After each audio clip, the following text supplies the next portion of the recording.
বাক্সাৰ হালবাৰীত বুথ মজবুত অভিযান ইউপিপিএল দলৰ জিলাই জিলাই বিশাল বুথ সন্মিলন ইউপিপিএলৰ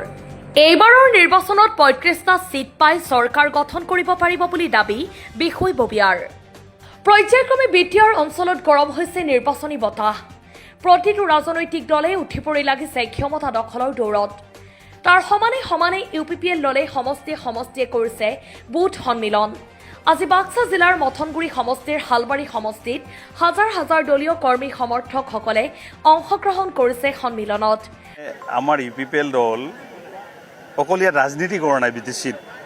আমাৰ ইউপিপিএল দলৰ এটা ৰেছপন্সিবিলিটি আছে দায়বদ্ধতা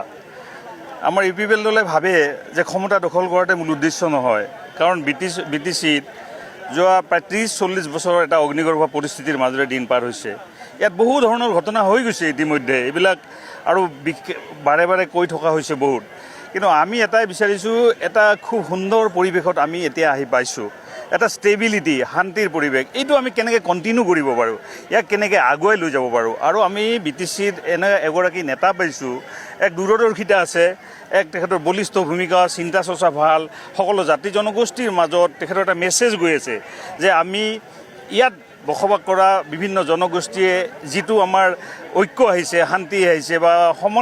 সমন্বয় আহিছে এইটো আমি আগবঢ়াই লৈ যাব লাগে গতিকে বিটিআৰবাসী ৰাইজে সদায় এটা বস্তুৱে বিচাৰি আহিছিলে যে ৰাইজৰ নিৰাপত্তা আৰু ৰাইজৰ সম্পত্তিৰ নিৰাপত্তা কোনে আনিব আৰু এই কামখিনি কৰিব পাৰিছে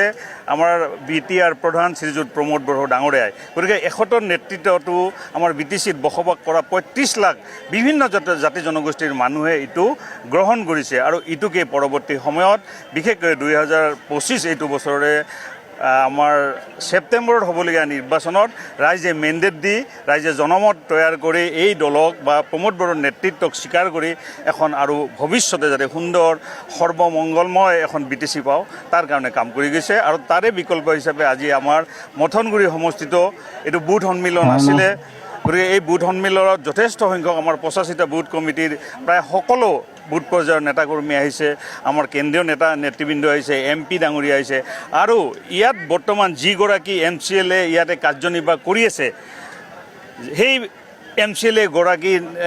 ইয়াতে যি কাৰ্যকলাপ তেখেতৰ শাসনত অতিষ্ঠ হয় বিভিন্ন জাতি জনগোষ্ঠীয়ে ইয়াত এককভাৱে ঐক্যবদ্ধভাৱে ওলাই আহি ইউপিপিএল দলক সমৰ্থন কৰিছে এইটো আমাৰ দলৰ কাৰণে খুব শুভ লক্ষণ উক্ত সন্মিলনত উপস্থিত থাকি ভাষণ প্ৰদান কৰে সাংসদ জয়ন্ত বসুমতাৰী কেন্দ্ৰীয় সাধাৰণ সম্পাদক ৰাজু নাৰ্জাৰী কেন্দ্ৰীয় SC সেলৰ সাধাৰণ সম্পাদক প্ৰদীপ চৰকাৰ ধীৰজ ডেকা সমন্বিতেই বিভিন্ন পৰ্যায়ৰ বিষয়ববীয়াসকলে আগন্তুক নিৰ্বাচনৰ সময়ত ভোটাৰ ৰাইজক বা বুথৰ কৰ্মকৰ্তাসকলে কেনেকৈ ৰাইজৰ মাজত যাব ৰাইজৰ হৈ কাম কৰিব বা কি প্ৰক্ৰিয়া ল'লে ৰাইজে ইউপিপিএল দলৰ প্ৰতি আকৰ্ষিত হ'ব তাৰ এক প্ৰশিক্ষণ দিয়া হয় আৰু আমি আশা ৰাখিছোঁ আগন্তুক ২০২৫ৰ যিটো ছেপ্টেম্বৰত নিৰ্বাচন হ'ব এই নিৰ্বাচনত আমি ইউপিপিএল দল হিচাপে মথনগুৰি সমষ্টিটো আমি উদ্ধাৰ কৰিম আৰু বিটিআৰত ৩৫টা আসন লৈ আমি ইউপিপিএল দলে একক হিচাপে চৰকাৰ গঠন কৰিম নাই প্ৰতিটো দলৰে ৰাইজৰ মাজত যোৱাৰ অধিকাৰ আছে এইটো গণতান্ত্ৰিক দেশ এখন প্ৰত্যেকে গণতান্ত্ৰিক মনোভাৱ লৈ ৰাইজৰ মাজত যাব ৰাইজে সিদ্ধান্ত ল'ব আমি যিটো দেখিছোঁ যে বিগত ৪.৫টা বছৰত বিটিআৰ প্ৰধান মাননীয় প্ৰমোদ বড়ো ডাঙৰীয়াই বিটিআৰ অঞ্চলত শান্তি প্ৰতিষ্ঠা কৰিলে ২৬টা জনগোষ্ঠী আছে ইয়াত ৩৫